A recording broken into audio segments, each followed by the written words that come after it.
మహబూబాబాద్ జిల్లాలో యూరియా కోసం రైతులు పడిగాపులు కాస్తున్నారు. నెల్లికుదురు మండలం శ్రీరామగిరిలోని ప్రాథమిక వ్యవసాయ సహకార సంఘం ముందు రైతులు ఉదయం నుంచే యూరియా కోసం బారులు తీరారు. యూరియా బస్తాలు వచ్చాయన్న సమాచారం తెలుసుకుని గ్రామంలోని రైతులతో పాటు సమీప గ్రామాల్లోని రైతులు భారీ సంఖ్యలో ఆధార్ జిరాక్స్ కాపీలతో ఉదయమే చేరుకున్నారు.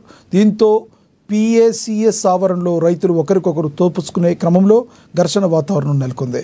విషయం తెలుసుకున్న నెల్లికుదురు SI రమేష్ బాబు తన సిబ్బందిని పంపించి ఒక లారీ యూరియా బస్తాలను రైతులకు పంపిణీ చేయించారు. శ్రీరామగిరి గ్రామంలో సొసైటీ అనేది ఉన్నది. ఇలా రైతుకు యూరియా బస్తాలు దొరకక అనేక సమస్యలు ఎదుర్కొంటున్నారు. ఈరోజు పొద్దున 6-7 గంటల నుంచి ఇక్కడ క్యూ కట్టి లైన్లో నిలబడి ఇలా యూరియా బస్తాలు తీసుకునే పరిస్థితి ఏర్పడింది.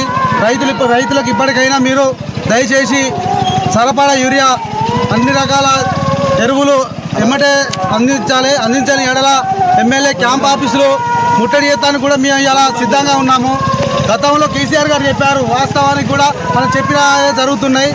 గతంలో ఏమని చెప్పిండు కేసీఆర్ గారు, సొసైటీల ముందు మళ్ళీ క్యూ లైన్లు ఉండాలి, మళ్ళీ చెప్పులు వేసుకుంటారు, మళ్ళీ లైన్లో నిలబడి తీసుకోవాల్సిన పరిస్థితి ఏర్పడుతుందని చెప్పినట్టే అదే క్రమం ఇప్పుడు జరుగుతున్నది. వెంటనే రైతులను ఇబ్బంది పెట్టకుండా రైతుల భవిష్యత్తు ఆపుతుంది. మీకు ప్రభుత్వాలు ఏం చేస్తున్నాయి, కేంద్ర ప్రభుత్వం రాష్ట్ర ప్రభుత్వం తక్షణమే